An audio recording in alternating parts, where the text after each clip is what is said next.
Best health packages up to 80% discount. Tirumala Diagnostics.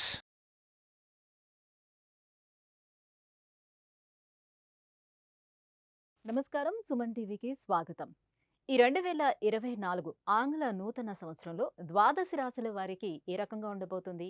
ఏ గ్రహాలు ఏ స్థానాల్లో ఉన్నాయి? వాటి ప్రభావం ఏ రకంగా ఉండబోతుందనే విషయాన్ని తెలియజేసేందుకు మనతో పాటు ఉన్నారు జ్యోతిష్య రత్న, జ్యోతిష్య చక్ర వైభవ నిపుణ డాక్టర్ రాళ్ళపల్లి రవికుమార్ గారు.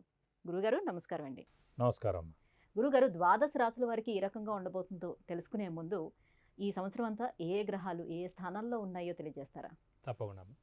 శరదిందు సమాకారే పరబ్రహ్మ స్వరూపిణి వాసరాపీఠ నిలయే సరస్వతి నమోస్తుతే. సుమన్ టీవీ ప్రేక్షకులకు ఆంగ్ల నూతన సంవత్సర శుభాకాంక్షలు. మామూలుగా ఇప్పుడు ద్వాదశ రాశుల్లో నవగ్రహాలు ఎక్కడ ఉంటాయి అనేది మనం మాస ఫలితాల్లో ఇదివరకు చెప్పుకున్నాం. కానీ ఇప్పుడు ఏంటంటే సంవత్సర ఫలితాలు కాబట్టి, అంటే 2024 మొత్తం సంవత్సర ఫలితాలు కాబట్టి 4 మెయిన్ గ్రహాలండి. సో ముఖ్యంగా ప్రేక్షకులు మీరు కూడా గుర్తుపెట్టుకోండి, చంద్రుడు ప్రతిరోజు ఒక నక్షత్రం మారుతూ ఉంటాడు. అలాగే బుధుడు 20 రోజులకు ఒకసారి రాశి మారుతూ ఉంటాడు. శుక్రుడు కూడా 20 నుంచి 30 రోజుల లోపల రాశి మారుతాడు. అలాగే రవి ప్రతి నెల ఒక రాశి నుంచి ఇంకో రాశిలోకి మారుతాడు. అలాగే కుజుడు 45 రోజులకు ఒక రాశి నుంచి ఇంకో రాశి మారుతాడు.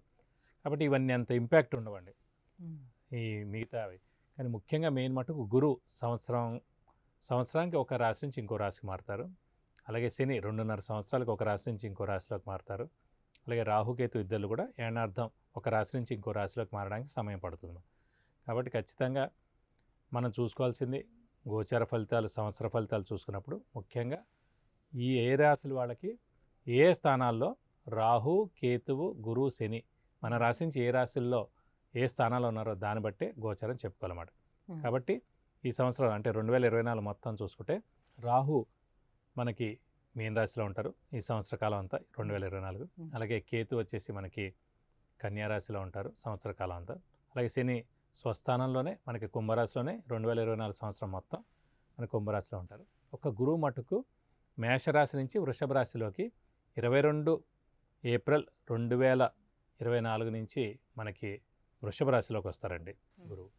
కాబట్టి గురువు ఒక్కరే మారుతున్నారు కాబట్టి మనం దాన్ని బట్టి చెప్పుకుంటే సరిపోతుంది అన్నమాట. ఇవ్వండి ఈ ముఖ్యంగా ఈ 4 గ్రహాలు ఏ రాశిలో ఉన్నాయో తెలుసుకుంటే సరిపోతుంది. గురుగారు, ఈ 2024 సంవత్సరం మొదటి రాశి మేషరాశి వాళ్ళకి మరి గురుబలం ఏ రకంగా ఉంది? ఏ రాశి అంటే ఆ గురుబలం ఏ స్థానంలో ఉంది? ఎలాంటి బలాన్ని ఇస్తుంది? సో వారికి ఈ సంవత్సరం అంతా ఎలా ఉండబోతుంది? మేషరాశి అనగానే మనకి అశ్విని 1, 2, 3, 4 పాదాలు, భరణి 1, 2, 3, 4 పాదాలు, కృత్తిక 1వ పాదం. ఈ రాశి వారికి ముఖ్యంగా మొన్నటిదాకా గురుబలం లేదు అదే అనుకున్నాం.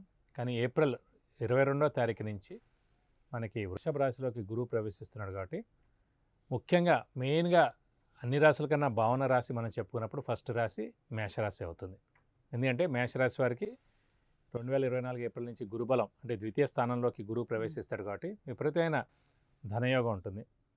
శ్రమ, కాలం, ధనం వ్యర్థం కాకుండా ఉండడం, అవసరానికి డబ్బులు సమకూరడం, రావాల్సిన బాకీలు వసూలు అవడం, అలాగే అనుకున్న పనులన్నీ కూడా తప్పకుండా నెరవేరడం, నిరుద్యోగులకు ఉద్యోగం రావడం, ఉద్యోగస్తులకు ప్రమోషన్స్ రావడం, అలాగే వారికి మన మెయిన్గా నేమ్ అండ్ ఫేమ్ బాసుల నుంచి రావడం, మన్నన పొందడం, అలాగే ఫారెన్ టూర్, విజిట్స్, అసైన్మెంట్స్ ఇలాంటివన్నీ కూడా తప్పకుండా కలిసి వస్తాయి. ముఖ్యంగా మేషరాశి వారికి కలిసి వచ్చే సమయం ఏంటంటే ఏ రాశి వారికి కూడా 4 గ్రహాలు బాగుండాలి. ముఖ్యంగా చెప్పుకున్న గోచారంలో రాహు, కేతు, గురు, శని ఈ 4 గ్రహాలు చాలా బాగుండాలి. గోచారం అంటేనే అదనమాట. సో గురువు ద్వితీయ స్థానంలో చాలా బాగున్నాడు, అలాగే శని లాభస్థానంలో చాలా బాగున్నాడు, అలాగే 6వ స్థానంలో మన కేతు చాలా బాగున్నాడు, వ్యయ స్థానంలో రాహు చాలా బాగున్నారు. ద్వితీయ స్థానం అంటే కుటుంబ స్థానం, నేత్రస్థానం, వాక్స్థానం, ధనస్థానం. సో కుటుంబానికి ఏం ఇబ్బంది ఉండదు, కుటుంబం చాలా బాగుంటుంది. అలాగే అవివాహితులు ఉంటే కనుక వాళ్ళకి వివాహం అవుతుంది, అంటే కుటుంబం ఏర్పడుతుంది. సంతానం లేని వారికి అయితే సంతానం కలుగుతుంది. అలాగే మనకి ద్వితీయ అంటే కుటుంబం అయింది, ఇక్కడ వాక్స్థానం అయింది అంటే మంచి వాక్, అంటే మనల్ని రెస్పెక్ట్ ఇస్తారన్నమాట. మనం ఏం మాట్లాడినా కూడా మనకు గౌరవం దక్కుతుంది సొసైటీలో. అలాగే వాక్ అయిపోయింది. ధనస్థానం, ధనానికి ఏ ఇబ్బంది ఉండదండి. ఏ సంవత్సర కాలం అంతా కూడా చాలా బాగుంటుంది మేషరాశి వారికి. అలాగే నేత్రస్థానం, నేత్రం అంటే కళ్ళు ప్లస్ ఆరోగ్యం కూడా అనమాట.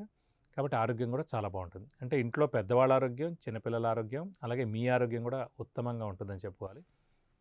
అలాగే 6వ ఇంట కేతు ఉన్నాడు కాబట్టి డెట్స్, మిజరీస్, ఎనిమీస్ అంటే అప్పులు ఉండవు, శత్రువులు ఉండరు, ఆరోగ్యం చాలా బాగుంటుంది. మానసిక ఆందోళన అనేది కూడా ఏమీ ఉండదండి, అన్ని విధాలు కూడా బాగుంటుంది. అలాగే వ్యయ స్థానంలో రాహు ఉన్నారు. మంచి ఖర్చులే చేస్తారు, నిద్ర కూడా బాగానే పడుతుంది, కాబట్టి వ్యయం కూడా బాగానే ఉంది. అలాగే లాభస్థానంలో శని ఉన్నారు. లాభం అంటే లాభాన్ని చేకూర్చేదన్నమాట. సో శని లాభంలో ఉన్నాడు కాబట్టి ఇంకా మనకి 2025 ఏప్రిల్ దాకా కూడా లాభస్థానంలో ఉంటారు కాబట్టి మేషరాశి వారికి 2025 ఏప్రిల్ దాకా కూడా చాలా బాగున్నట్టే. అటు లాభస్థానంలో శని ఉన్నందుకు శని ప్రొఫెషన్ కారకుడు, ఉద్యోగ కారకుడు. అలాంటి శని లాభస్థానంలో ఉన్నందుకు ప్రొఫెషన్ చాలా బాగుంటుంది, ఉద్యోగం కూడా చాలా బాగుంటుంది. అలాగే శని ఆరోగ్య కారకుడు, ఆయుష్ కారకుడు కూడా అండి ఎవరికైనా సరే. అలాంటి మేషరాశి వారికి లాభస్థానంలో ఉన్నందుకు మీ రాశి వారికి ఆరోగ్యం చాలా బాగుంటుంది. అలాగే ముఖ్యంగా ఆయుష్ కూడా చాలా బాగుంటుంది.